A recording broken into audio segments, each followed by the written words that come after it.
Nesse segmento do Visão Libertária, vamos à crônica libertária narrada por Dagny Taggart, Burocracia, um açoite estatal, por Gai Jin. Dentre as armas do governo contra o seu próprio povo, temos a burocracia estreando como uma das principais e mais eficientes nuances dentro da máquina estatal de controle. Mas o que é burocracia? Pegando a definição de Mises em seu livro Burocracia, podemos defini-la dessa forma: uma administração voltada para o cumprimento de leis e decretos, sendo estes os seus pilares de ação, e não o ganho de capital. Sendo assim, a burocracia vela pela realização de leis estabelecidas por outros órgãos governamentais ou da própria instituição burocrática em si. Olhando pelo aspecto econômico, temos 3 problemas emergentes atrelados um ao outro. Na ausência da mentalidade empresarial, visando a maximização dos lucros, os burocratas perdem a noção de ganhos e perdas, necessários para a ideal alocação de recursos, podendo aplicar nessa situação a própria impossibilidade do cálculo econômico de Mises e levando-os a cometer erros graves, aos quais poderiam ser evitados com a aplicação de um sistema de preços. O outro problema, atrelado ao primeiro, é a mentalidade de aumentar os gastos públicos sem precedentes, pois, se a principal função do órgão estatal se baseia na realização sistemática de decretos, qualquer gasto a mais é bem-vindo, sendo necessário a criação de novas leis e o aumento da própria burocracia para barrar essas novas despesas, criando um monstro capaz de fazer uma retroalimentação eterna e propenso a engolir toda a sociedade. O aumento descontrolado dessa entidade cria uma demanda ainda maior por recursos financeiros, porém, sem o lucro, ela fica totalmente dependente do financiamento estatal, e todos nós sabemos de onde esse dinheiro virá. A sociedade, por fim, será saqueada com maior frequência e voracidade, seja por impostos diretos ou pela inflação, e o dinheiro que poderia estar na mão das instituições privadas irá para o controle estatal, onde será, por motivos já citados, mal alocado. Existem ainda outras inúmeras perturbações causadas pelo sistema burocrático, desta vez no campo social. A crescente instituição estatal necessita de novos funcionários para manter as engrenagens do sistema funcionando, removendo inúmeros indivíduos da comunidade, onde poderiam estar sendo produtivos, para colocá-los enfileirados e padronizados em um sistema inerte e improdutivo. Esse problema torna-se pior entre os jovens, que, atraídos pela estabilidade e pelos altos salários, buscam os famosos concursos públicos. Quem é que não tem aquele amigo que vive tentando passar em concurso? Kafka, um dos mais influentes romancistas do século XX, demonstrou a burocracia com maestria e intensidade em diversas das suas obras. No romance O Processo, o autor descreve o processo jurídico absurdo e onírico que Joseph K. precisa passar depois de ser acusado aleatoriamente de um crime obscuro.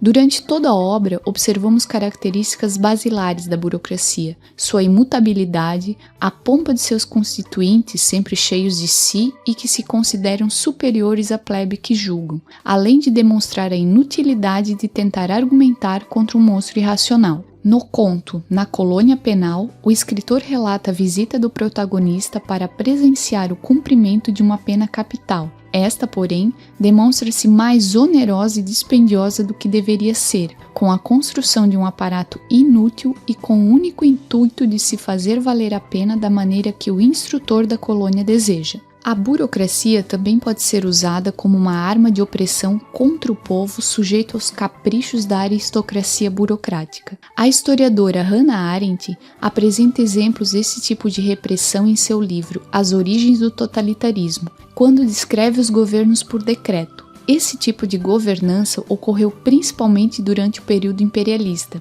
quando as metrópoles infernizavam as suas colônias com decretos de leis provindos por instituições distanciadas da população, criando um sistema onde o povo não sabia por quem e nem como era governado, alienando a população e deixando-a totalmente acorrentada em leis das quais mal podiam entender, criando uma tirania sem tirano. Esse ideal burocrático permanece vivo em nossos dias, com as características descritas pelo filósofo esloveno Slavoj Žižek. Como Deus, a burocracia é, ao mesmo tempo, toda poderosa e impenetrável, caprichosa, onipresente e invisível. Quem poderia dizer que os sistemas governamentais atuais não se baseiam em tais premissas? A burocracia é poderosa, podendo atravancar o processo de criação de empresas em uma nação inteira com uma simples papelada. Ela é impenetrável, pois, como já vimos, tende a um aumento progressivo, vindo de novas camadas burocráticas, igualmente inócuas, de tentar resolver problemas causados justamente pela própria burocracia,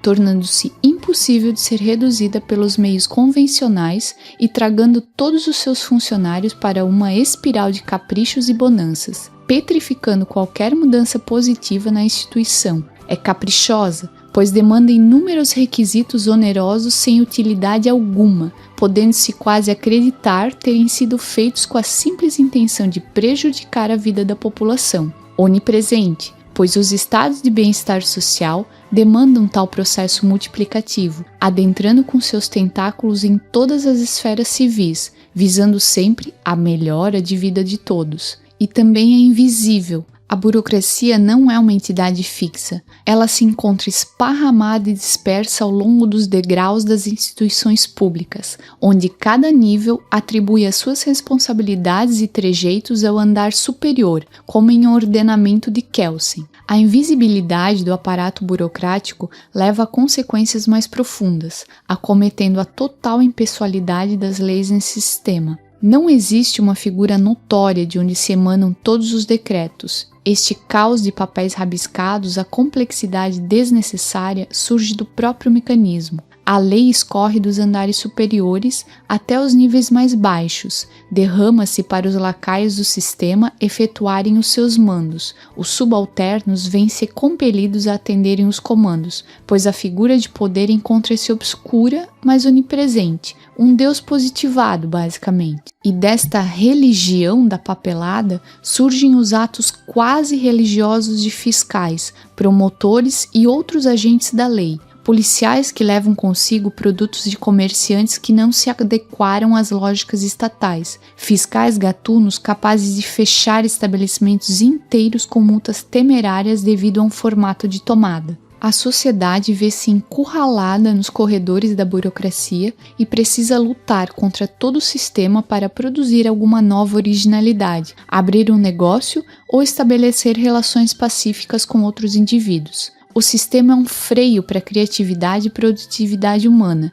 Quem não sente um frio na barriga ao ver-se preso nas garras malignas do aparato estatal ou ao precisar enfrentar os longos corredores de leis ao ir para um cartório resolver assuntos simplórios? Dostoiévski, no escrito quase autobiográfico Memórias da Casa dos Mortos, apresenta um ponto central que tornava ainda mais insuportável os laboriosos trabalhos aos quais eram submetidos os prisioneiros, sendo este ponto a ausência ou aparente ausência de sentido dos próprios esforços. O cansaço físico pode ser laborioso, mas a agonia provém da mente, incapaz de conceber algum significado aos trabalhos braçais instituídos aos presos. Estamos nós sujeitos a um sistema parecido, gados encurralados dentro do curral estatal, obrigados a prestar contas, mostrar papéis inúteis e pagar tributos absurdos para uma besta hermética e distante. A própria corrupção possui vultosa quantidade de alimento dentro do sistema burocrático. O governo se alimenta com multas e concessões, enquanto por debaixo dos panos, fiscais engordam os bolsos com subornos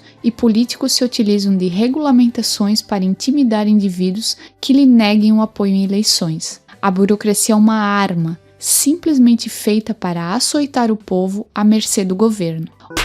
Obrigada pela audiência. Se gostou do nosso vídeo, se inscreva no canal e clique no sininho para ser avisado de novos vídeos. Isso nos ajuda a ter mais alcance e a crescer o canal. Outro assunto. Acontecerá em Blumenau, no dia 7 de dezembro, o evento AnarcaBlu, com a presença de vários palestrantes. Até o Peter Turguniev vai participar. Veja mais detalhes no site www.anarcablu.com. Até mais!